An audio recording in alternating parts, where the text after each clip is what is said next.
Attention, everybody! Alice Cooper, Aerosmith. Dude, look like a lady. Kiss. This movie is about groups, metal, guitars, girls. Ozzy Osbourne. And Poison.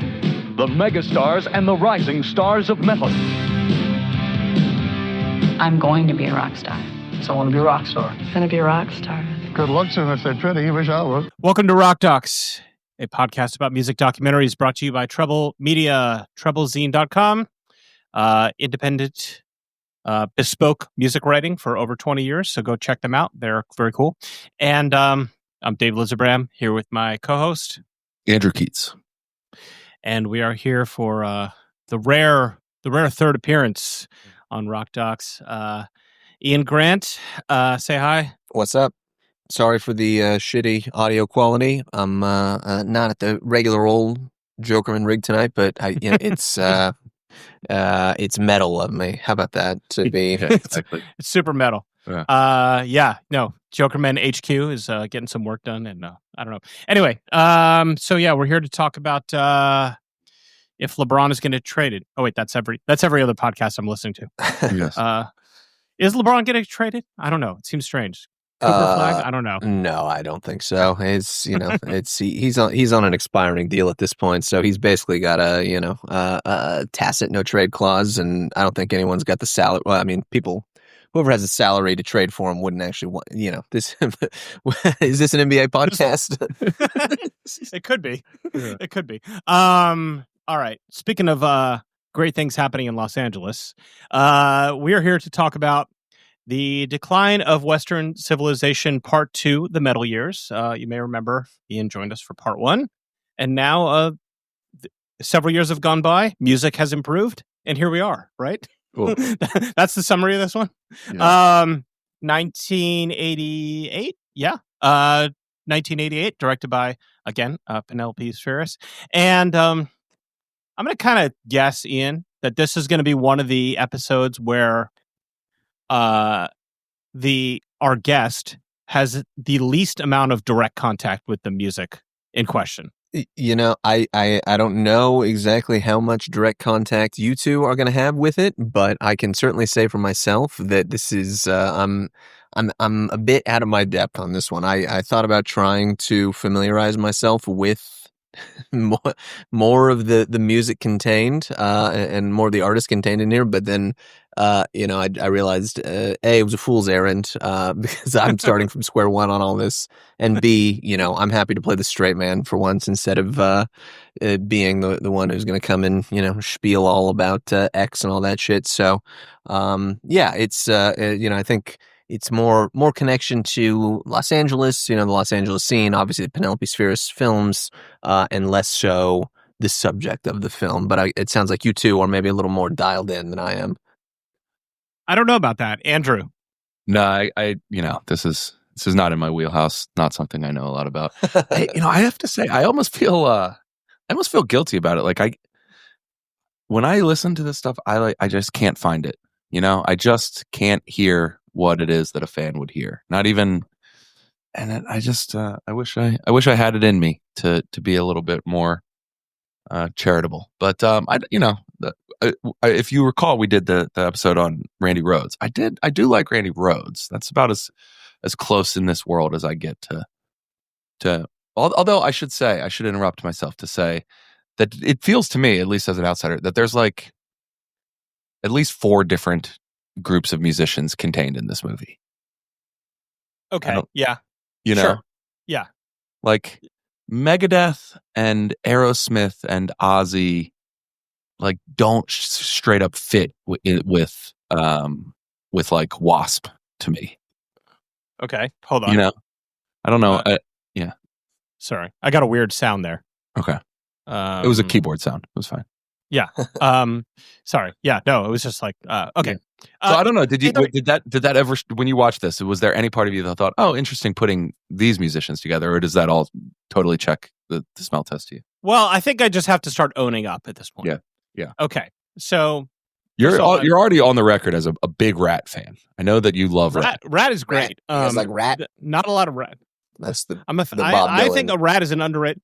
Rat is even before I had seen that famous clip, I was a fan of Rat. Out of the Cellar, very good album. But yeah, I am much older than you guys, and I lived through this to an extent. So this stuff was like on MTV and rock radio when I was like 11, 12. Mm-hmm. I was born in 76. This was filmed in like 87, 88. So like, pre-early adolescent, pre-early adolescent Dave is watching these videos and, sort of maturing in ways that young boys do. And the whole scene was appealing at that time. And so I'm not like, I wasn't familiar with like Odin or whatever, like these bands, but like Faster Pussycat, they were a thing. Mm-hmm. And like, but Aerosmith, way into that whole thing. Never a huge Kiss head. Megadeth, definitely. Would you have called Aerosmith a metal band in 1988? I think I would have. Really? Because I was a kid, and I don't know that I would have made the fine distinctions. Okay. Like, I think I knew enough at that time to know that they came from like an earlier blues rock Rolling Stones-y background. But like, I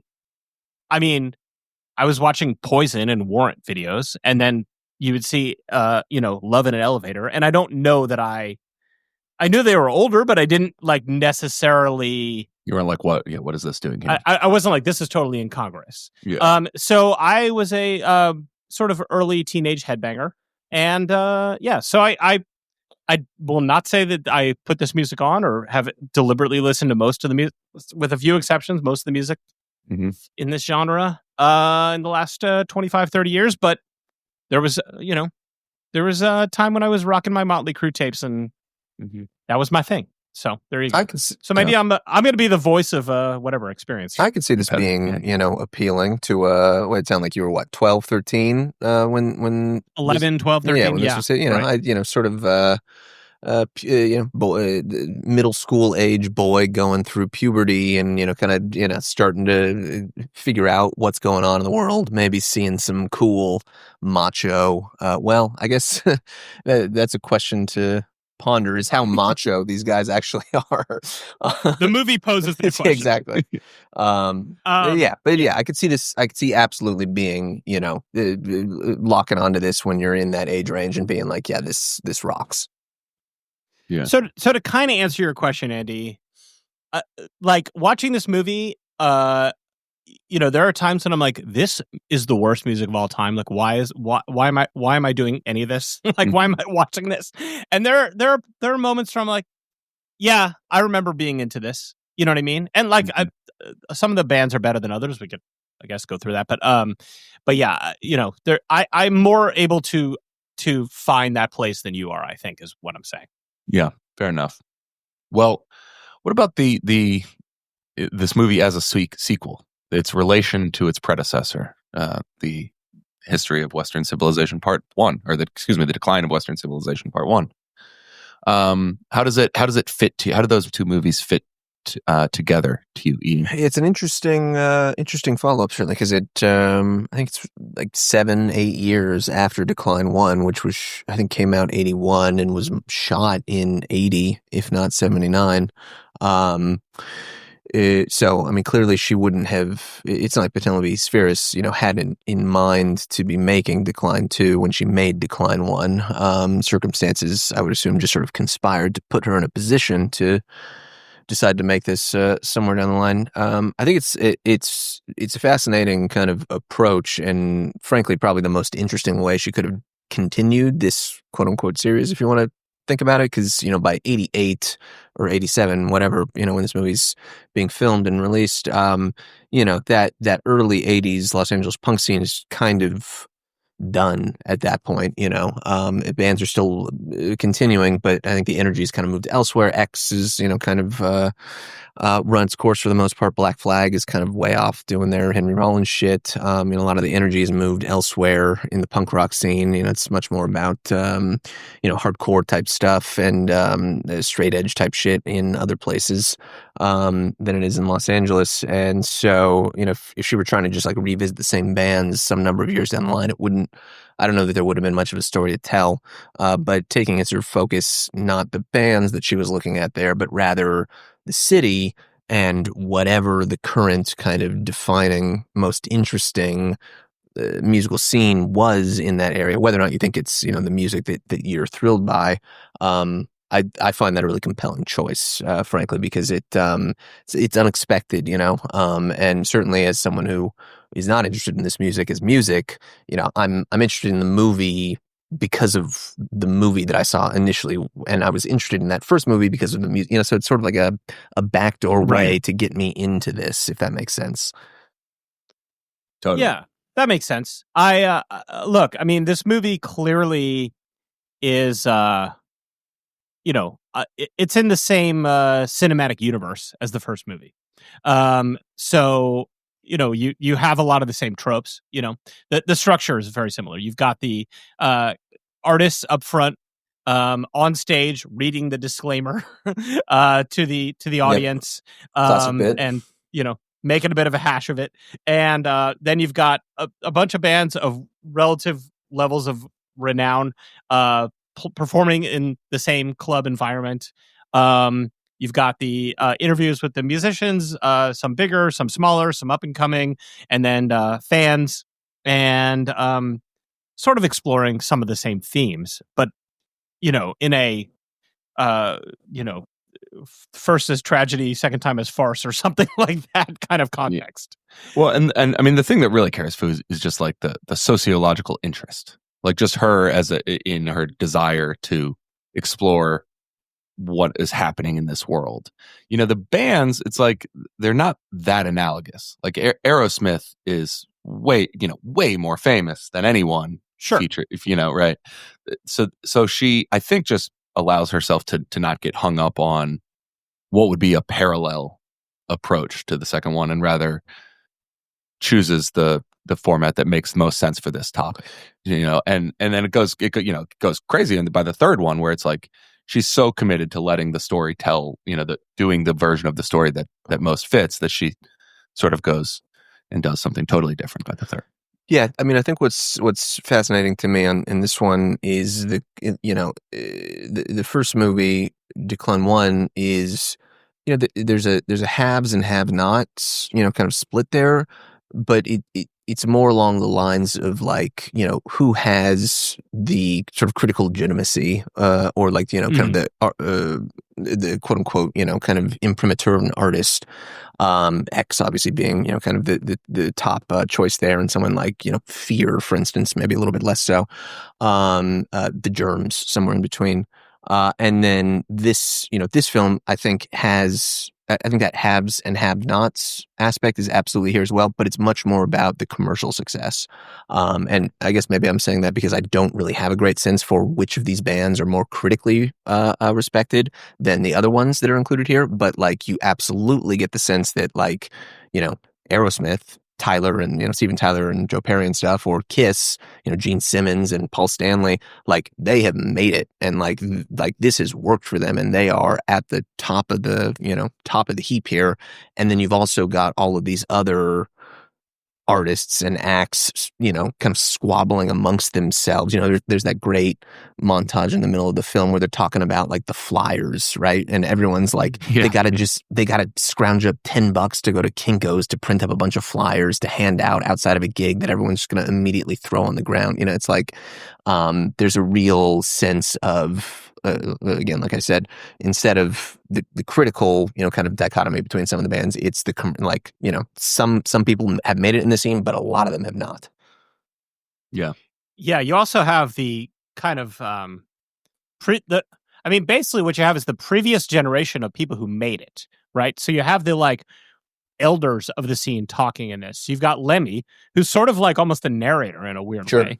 He's sort of, he's literally standing above Los Angeles, looking over this kingdom, and he's the least commercially successful of any of the older players. And then you've got, Alice Cooper, you've got, Steve and Joe from Aerosmith, you've got Paul Stanley and Gene Simmons, Kiss. And so and then you've got the guys that are, who are like kind of on the up and coming now.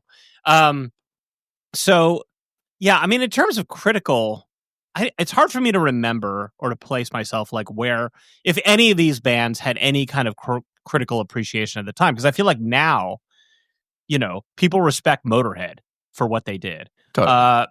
The late great Ozzy, got all of his tributes, and maybe a lot of people like the early Aerosmith stuff, including myself. Just played Rocks in the car for my kid the other day, and it went over great. Awesome album.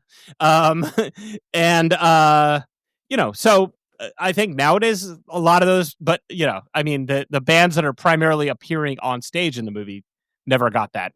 I still don't think they're getting any love, and not sure it's I'm not sure they're wrong about that. Megadeth, Dave Mustaine definitely seems like he's positioned as they're the exception too. As sort of a real artist type. There, he kind of comes in towards the end of the film and has some more esoteric things to say about this stuff. Versus the guys from London are just like in it for booze and pussy.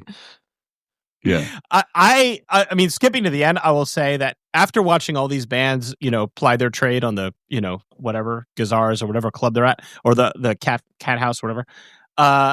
Then when Megadeth plays at the end, I was like, I mean, I'm not the world's biggest Megadeth fan, but I like Megadeth. Sure. And like, to me, it was like, holy this is operating on a completely different galaxy. Totally. You know what I mean? Like, it makes you think Megadeth is the greatest band of all time at the end of this. Well, there's like one other hint towards that at one point where there's like one set of dissenting voices who are like, no, I don't get fucked up when we play. I'm not going to cheat the audience out of that. And somebody else says like, this is really technical music. You can't really play it when you're fucked up.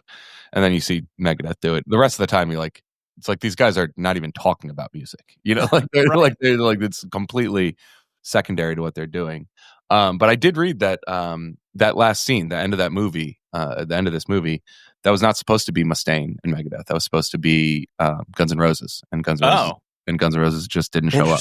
And so, they certainly would have been, they feel like sort of a missing presence in this film in some extent. Although I guess, I don't know, what was Use Your Illusion, was that out by this point or? No. Okay. No, the Appetite for Destruction was out, right. Yeah, Appetite for Destruction was out 87, 88. So they were ascending, but they weren't like, peak level quite yet at this point. I would like to think that they thought better of being in this. Sure. Like that they, I don't know, but they were already beyond. In 88, they were beyond, they were like opening for the Rolling Stones at that point. They're not, sort of trying to, hang out with Ricky Rackman to meet chicks. They had other, they were doing other stuff. They were getting ready to launch Shannon Hoon's career. Our boy. Yeah. But yeah, no, it's kind of interesting to think about the movie, how the movie plays with if Guns N' Roses comes in for that scene at the end. Because, they're like, I would imagine, who knows what Axl would have said or Slash or whoever would have been interviewed. But I imagine he could have spoken a little bit more to the excess of the Sunset Strip scene more than Mustaine, who ends up basically just talking about something else, right?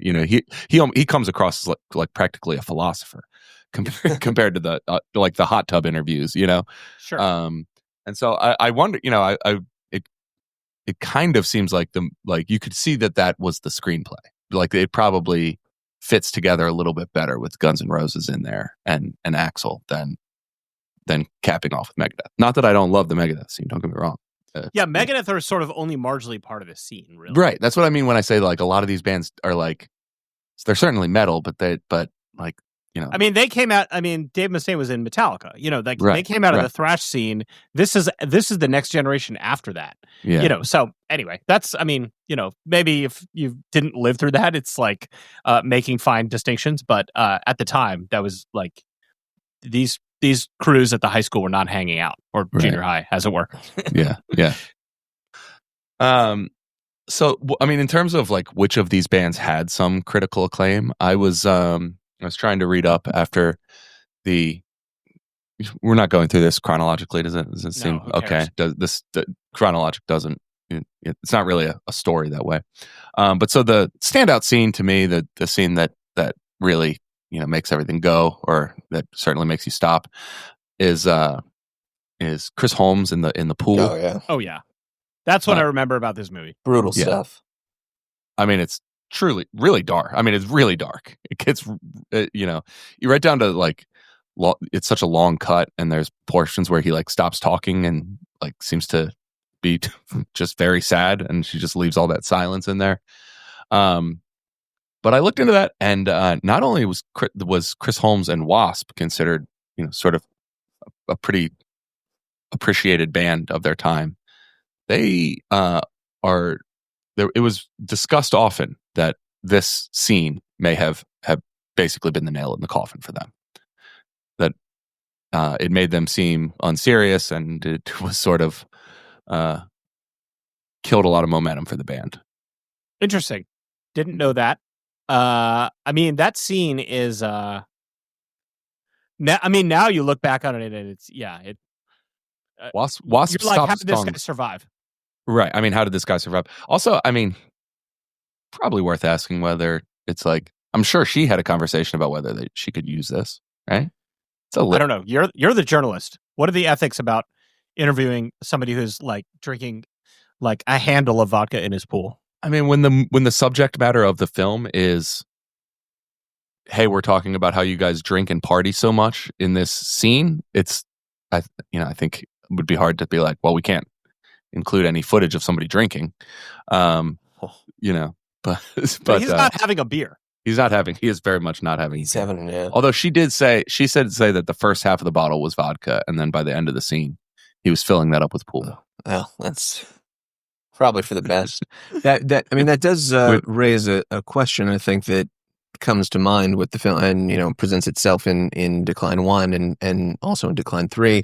But like, is what Penelope Spheris's like sort of take is, or opinion is, of the subjects of the documentary. Because I think that in Decline 1, there's certainly she certainly highlights some of the excesses and some of the bullshit and some of the idiocy of that punk rock scene, certainly with some of the talking head interviews of like the kids that are going to these shows. But in general, I think she really respects a lot of the acts that she's capturing there. And in here, I don't know.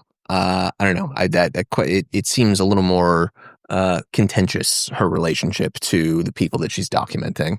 And I wouldn't go so far as to say that she's doing this strictly to, kind of make them all look like idiots and assholes. But I guess, the Wasp thing is like, that's a brutal, just like unfiltered, ugly scene. And if it legit had, kind of critical or commercial impact on the band's future at this point, like, you got to wonder would she have excluded that if she had a warmer feeling towards the subject in the first place, Yeah, I definitely think it's fair to say that she's judgmental of the subjects of this movie in a way that she is not of Decline 1, which I think is I think that's totally, which I think is cool, especially and that's not just to say that I think it's cool because this is the music that I don't really dig, and I think it's cool for someone to come in and shit on them, but it's particularly cool, I think, in this era when so many music docs are sanitized and sort of like collaborative products between the subject and the filmmaker, and it's almost like it's as much a PR exercise for the subject as it is like a filmmaking exercise by the actual filmmaker. You certainly cannot get away with this with this movie today. Well, yeah, it's interesting that like none of the people, even the people who are big stars in this movie, come off as media trained. Right. In the way that like everybody does today, or almost everybody. Like Steven Tyler and Joe Perry don't come off that way. Ozzy Osbourne certainly does not come off that way. They're just like, they've been doing this rap for a long time, so they're more professional in a sense. And Poison is kind of like sits in between there, right? Where Poison is kind of like, they've sort of made it they're a much more successful band than any of the other bands that are like their contemporaries that are seen. And you don't see them performing at the Cat House and whatever. They're kind of beyond that. Yeah. But they're still kind of that scene. And I mean, I think Bret Michaels is just a charming Charismatic, absolutely. Which is why he went on to be like a reality TV star and all that stuff. But none of them are acting like they have anything to hide. And I guess that's just because that in that day, like in those days, like that was quote unquote cool. It was socially acceptable, I guess, in that context to let it all out there. Right. Yeah. And the audience for a movie like this, obviously, it's not like this was getting a big $50 million Netflix deal with a bunch of promotions rolled out all over the place. So presumably none of these people were really factoring in like, are my record buyers going to be watching this movie and making different decisions based on my behavior here, the way that subjects of any current documentary might have been. Did you guys watch not to completely hijack the conversation, but did you guys watch the Billy Joel doc yet? Not yet. Not yet. And if we hadn't had you scheduled for this, it probably would have been good to get you on. You can get Evan for that one. So good. Because I talked to the filmmakers on that, but boy, my voice keeps cracking tonight. I'm sorry. That's an interesting kind of counterpoint to this, because I think it paints him in a relatively kind of complicated kind of a way, much more so than like the Beach Boys documentary did last year. That was whatever. Anyways, not to No, I mean, a lot of these guys you could forgive them for being like, is this movie even going to get made? Yeah, sure, I'll sit down for the like as popular as Decline 1 was, like this probably didn't come off as like, I'm going to be really embarrassed by this for the next 30 years, which, I'm sure a lot of these people were, these are pretty, for a lot of these guys, probably what they say in this movie, like Odin dude in the hot tub. Right. That's probably that's the defining act of his music did not career. Turn out to be bigger than the Doors, unfortunately. No. Not yet, at least. No, he actually went on to be I looked him up, a Teamster driver for Hollywood. Really? Yeah. Like truck driver, which is like respect. Hey, that's dude. a job. Yeah. Absolutely. Went and got a real job. He cleaned up his act and did not in fact commit suicide. Odin. And, but yeah, the music's a little rough. I want to talk about the Ozzy Osbourne making breakfast scene. Yes. Topical. Yeah. So am I spoiling this for anybody? That there was a little bit of legerdemain, a little bit of filmmaking sleight of hand here. You can tell. I think I didn't even know watching the movie, and clearly the insert shot, is like, all right, this is, it's not like they had that shot set up and they were just waiting for him to fuck up with the orange juice, Right. Yeah. Yes. He's making breakfast. He makes bacon, which based on the cut, I couldn't tell, but it looks like my man ate his bacon real rare, or else there's, again, they cut away, so it's a little hard to tell. But then he pours orange juice, and then there's a cut where you see him like spilling the orange juice, and it was kind of a famous scene. It's not even like spilling the orange juice as much as pouring the orange juice everywhere but in the cup. In the cup, yeah. Which I think is like how that, like if he just had a shaky hand or something, maybe buy it. It's played for laughs. I read an interview where she said like you can kind of see the beginning of her Wayne's World sense of humor. Right. Kind of taking shape here.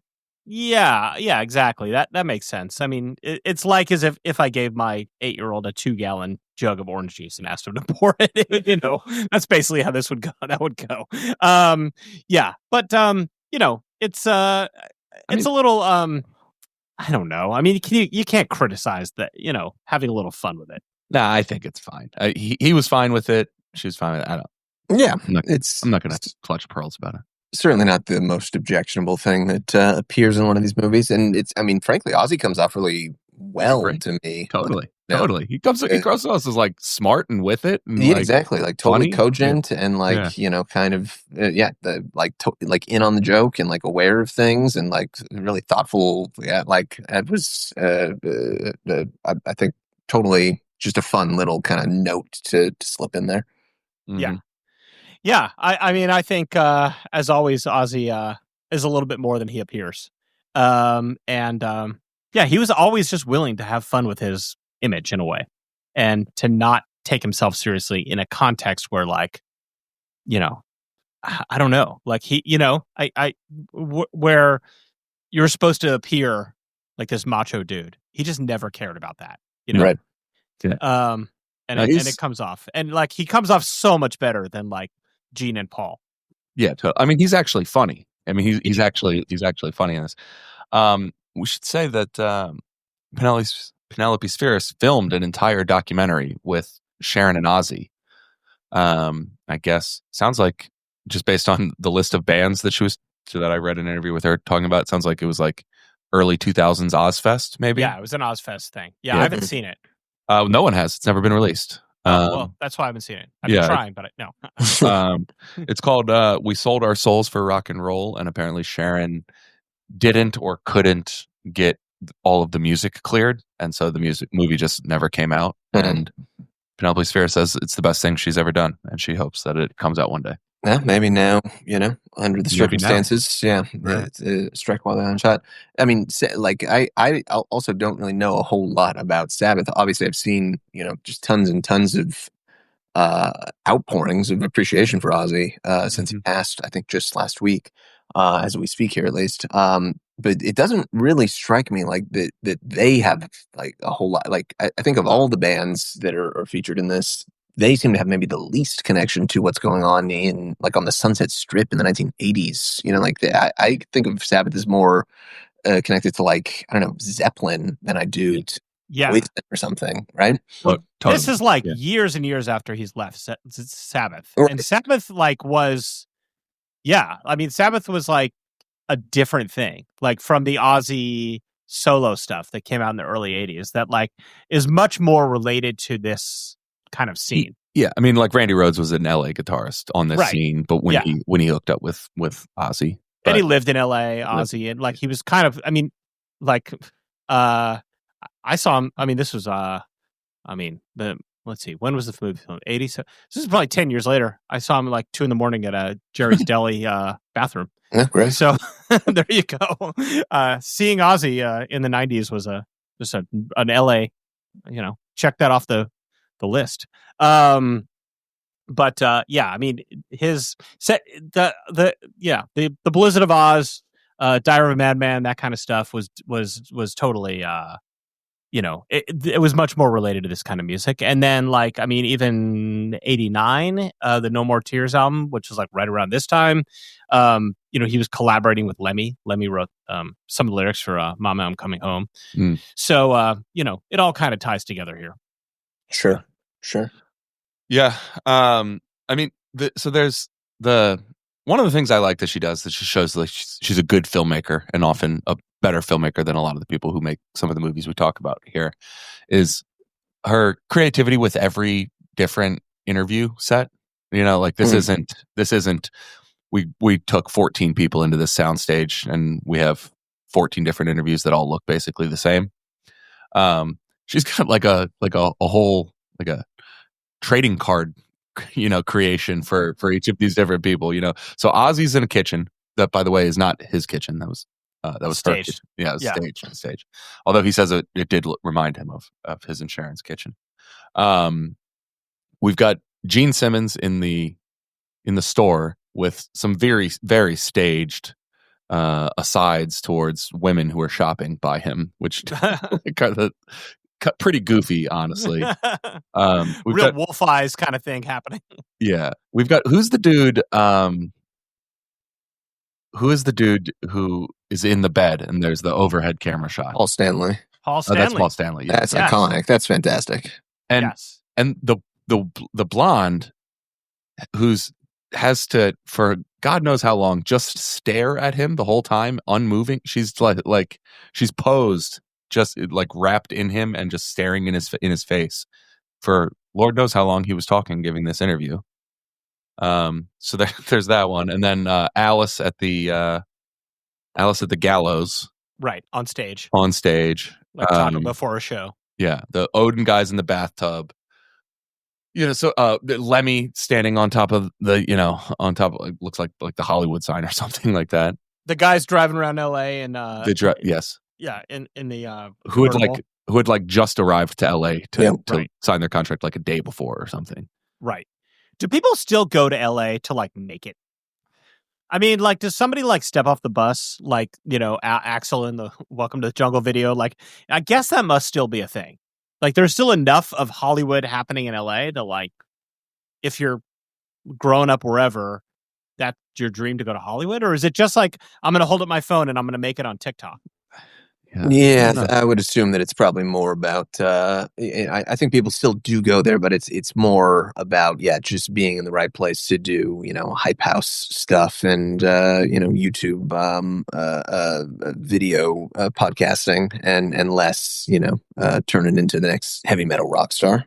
Right. Yeah. I guess if you're like going to be an actor, like, well, you may as well go to LA. Sure. And try to do it there, or a screenwriter or something. But yeah, you're not just going to go there to like be famous. I don't think. Maybe, I don't know. Yeah, you can I just feel do like that, yeah, feels like musicians who end up there, like they've already had a little bit of success now.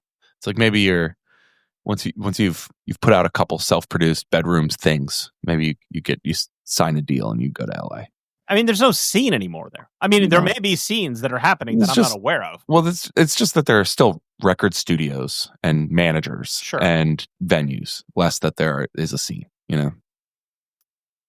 Yeah, man. R.I.P. the Sunset Strip scene. Yeah. Seemed like, all right, let's talk about Gazzara. Speaking of the Sunset Strip scene. If I have a note for Penelope in this one, I could use half as much Gazzara's. We spend a lot of time watching essentially the same thing go down in Gazzara's.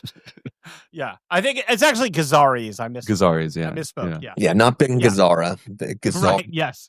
Yes. Bill Gazzari.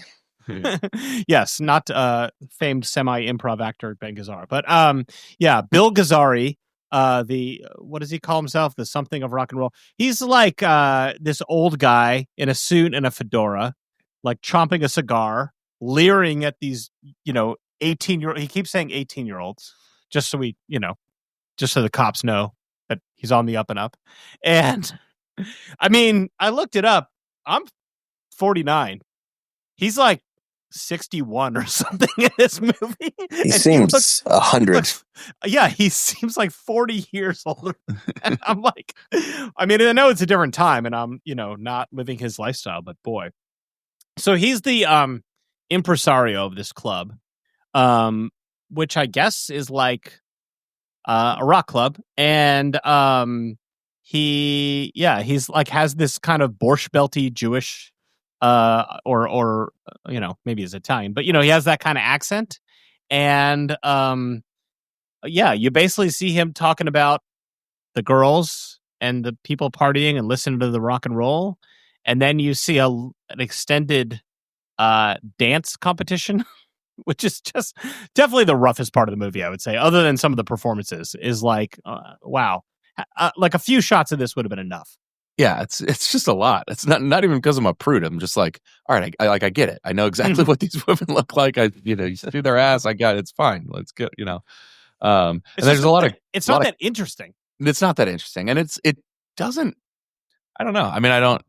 This movie certainly represents almost everything I know about this scene, but this doesn't actually seem all that connected to the scene. It seems more like a weird, stupid thing that was happening that she happened to have her camera there for, so it ends well, up yeah, I mean, I think that again is like it comes back to the haves and have-nots, type of concept is like, because I don't think Steven Tyler or Ozzy or Lemmy or Dave Mustaine or any of these guys who are like part of actual successful band, like they weren't going to Gazzari's, but I think all of the people that were there on a nightly basis, at least in the rock bands, like were hoping to, like, this scene was kind of the germinal, primordial ooze that they're all playing around in, and then hoping to turn into just the one, biological roll of the dice where they grow a pair of legs and walk up onto land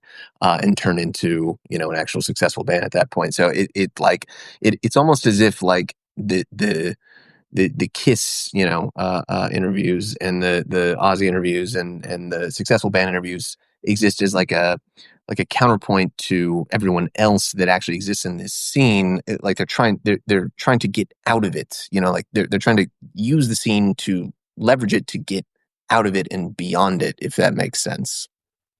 Definitely. So for listeners at home, we have lost Andy Keatts due to technical difficulties. So me and Ian will have to land the plane here, but I think we can handle it. Yeah, it's I guess it does kind of make me want to go back to the point of like, I don't, you watch this movie and like the dudes, I mean, the dudes are all such assholes. And, this is not like, 500 years ago, like imposing our, moral opinions on Christopher Columbus or something. You know what I mean? Like, sure. It's not like I was alive at the time this was happening and like, close to being an adult. And, and at the time, I didn't see this movie when it came out because I don't know what kind of distribution it got, but like I saw a lot of this kind of stuff on MTV and other places. And like, the like, you would buy like a VHS or rent like a VHS at the time that had, a bunch of music videos, and then they would pad it out with documentary stuff for like 20 minutes. That's like the tape would be. And so like there was one that I remember watching that was like Aerosmith. This was like right around the time, 89, I think. And, it was like basically this exact type of footage of like, whatever, girls in bikinis and the whole party scene. And like, it was like, it could have been outtakes from this movie. And so I didn't watch this exact movie, but I saw the same kind of stuff. And like, it just seemed like what these people were doing. And I'm just thinking like, if you drop out of high school and you come to LA and everybody in your world is telling you that this is how to behave and how to look and how to act and how to behave towards women and whatever else, like, I don't know, man. Like, you shouldn't be a dick, but also like, people are just going to act based on what their peers are doing, right? Yeah, I mean, it's certainly not the most upstanding group of characters that you've ever seen, but at the same time, remember like the Decline One, there's tons of sexism and racism in Sure. Remember our friend Eugene, who's I think dropping the N-word several times. Sure. It's I think that I don't know. I want to say that this is something that like doesn't happen anymore, wouldn't happen anymore, and I think in many cases it couldn't, just for money making reasons, if nothing else. But I mean, the rock scene in general is littered with rock history in general, I should say, is littered with just kind of objectionable behaviors by the winners, which more often than not tend to be, the white guys who are in these bands, all the way back to, Bob and the Beatles or whatever. So, that's really not to say that it was quite as nakedly, as baldly objectionable in many cases, at least with some of my favorite artists. But, I think men behaving badly is sort of just the one of the primary themes of the history of rock music in general, Right. I think what I'm trying to say is like, it almost seems like what is on film in this movie and what the guys are saying and doing. I mean, leaving out maybe Kiss, but it seems more innocent in a way than like, let's say, the Manosphere Now. Well, fair. Or, like where they're like deliberately, saying, bring it on, feminazis. You know what I mean? Like, right. These guys are not even thinking that deeply about it. They're just like acting, based on hormonal and the context in which they live. Yeah, and people are existing in reality and in physical places, and kind of seeing each other, and obviously there's this kind of socio-political dynamic where you want to be part of it. There are interviews with plenty of women in this film, and who more often than not happen to just be kind of fans of a lot of these bands. I think if there had been women-led rock bands or glam rock bands or whatever, I'm sure Penelope Spheris would have included them, but that doesn't really seem to have been the case. But I forget if exactly what they say, the specifics. But some of them say like, I just like we're out here to find guys and in cool bands to have sex with and stuff, to like have a good time and to party and be part of the in crowd and stuff, and like it's I don't know, it's not something that again I condone necessarily, but it doesn't seem quite as like one-sided and manipulative and toxic as I think contemporary or as other scenes later on have proven to be. Yeah, that is a good point. I mean, she does make an effort. She does give the women in this scene, to some extent, the opportunity to have their say. It's not just dudes talking about women. Right. There's a lot of women who are interviewed in the movie to greater or lesser extent. I don't think we see any women on stage. No, you do it. You do it, Gazaris, but I think that might be the only case. That's not what I meant. I meant in a musical context. Sure, right. I guess that's performance as well. But they're maybe she picked who she wanted to have. So there's editorial choice here, but I mean the women on camera don't seem to be like have a be giving any kind of indication they feel like they're being exploited. Right. So whatever. You got to trust what their their own observation of the situation. Yeah, it'd be interesting to like always go back and see these people interviewed now. Right. Yeah. It is what it is. It's worth pointing that out though, I guess, or underlining that which is in Decline 1, obviously, X with Exene Cervenka and Alice Bagg, for instance. Mm-hmm. Ron Reyes, Black Flag, the Latino singer. Like, it's certainly not to say that the 1980 punk rock scene was some sort of woke jamboree, but there is more of a egalitarian sense, I think, that you get with that seems to have, I don't know, been lost in translation, as this scene has kind of come to the forefront. It very much is just a, white guys being white guys type of thing. It's white as fuck. Right. Yeah. I mean, a brunette is, as far as ethnic as you get in this movie. Sure. And, I mean, I guess I would like to have seen more.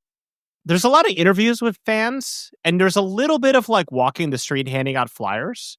But I wanted to see more LA in a way, like it's like the interviews are in a studio or, at whatever the house, whatever. And then, you see inside these couple of clubs, the Cat House and Gazaris. But I don't know. I'm not sure I get a sense of LA in this movie the way that you do in Decline 1.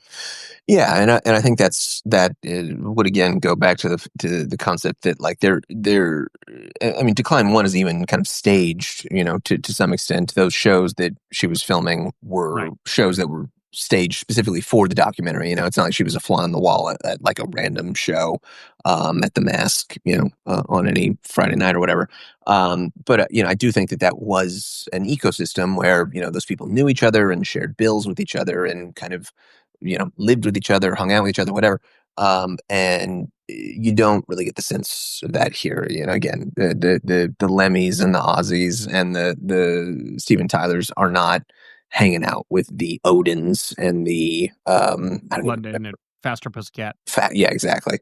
They're existing in totally different, sort of separate worlds. And so that being the case, you can't really capture that ecosystem in action, I think, because that ecosystem doesn't really exist. Or, I mean, to the extent that it does, it's whatever, Gazaris and, these kind of gross, hot tub hangouts and stuff that people are having.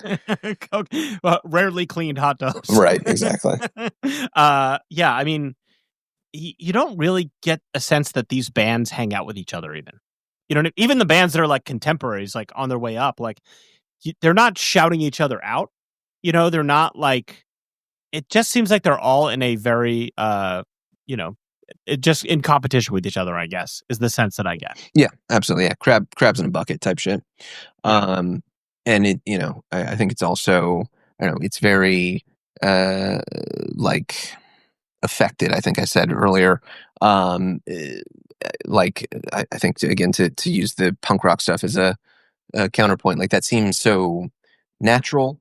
Or I can understand the logic, that leads someone to decide like I'm gonna write punk rock songs and play punk rock music and stuff. And this, like, I can't for the life of me kind of understand what mental process or what the mental process is by which someone decides like, all right, I'm gonna like, really devote myself to the scene to the extent that I'm gonna spend X amount of time talking about like my makeup routine and my hair routine and stuff like that. And that's not to say that there's anything wrong with that necessarily, but it's just there's so much more.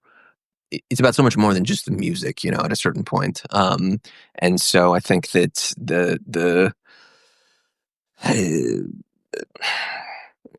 way that it's kind of like reinforcing what the product of this whole scene, sort of reinforces itself based on everyone already kind of doing what they see other people doing and building upon that and iterating on it. I don't know. I feel like I'm not expressing myself well here. No, I hear what you're saying. I think that there is, there are fans, women and some men in the movie that are interviewed that like, they're really into this whole thing.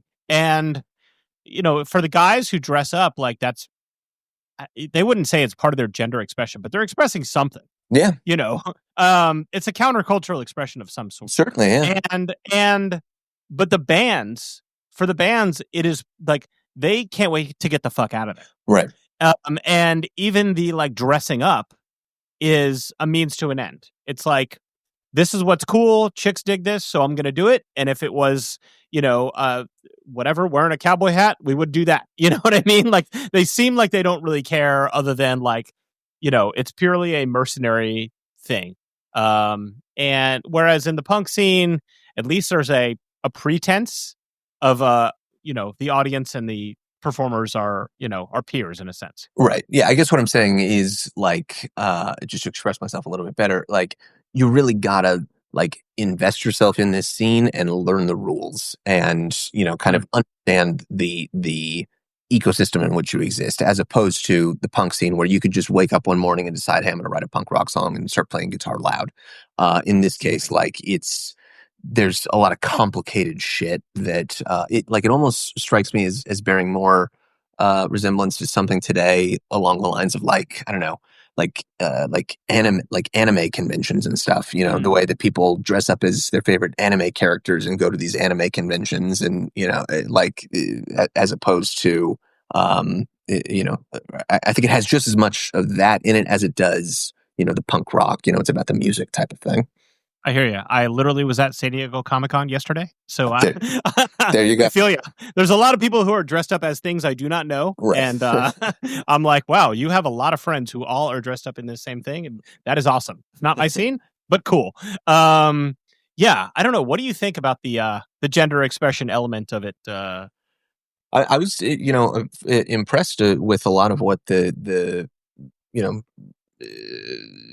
fans had to say, I guess, there's certainly just some bog standard chauvinism from the Gene Simmonses and the Paul Stanleys and stuff, which is to be expected. But, there are a couple of those guys who like, again, I forget exactly what they say because I watched this movie a couple weeks ago at this point, but, guys who are like, sometimes I'm dressed up and I go out and like people think I'm a woman or whatever. And like, it doesn't seem to like bother them or really phase them. And it's certainly not like, it's not, there isn't really any sort of, I don't get the sense that these guys were trying to express any sort of like, I don't know, queer gender identity or whatever, the way that someone would do that today. But I found it kind of impressive that they would be so sort of nonchalant about the whole thing. And, totally just like okay with and willing to take, shit from random people on the street who like kind of look at them as, aliens from another planet at this point in time where, I don't know, it's such a contentious issue today. Obviously it shouldn't be, right. But I don't know, that kind of stuff almost has aged better than anything else in the movie to me.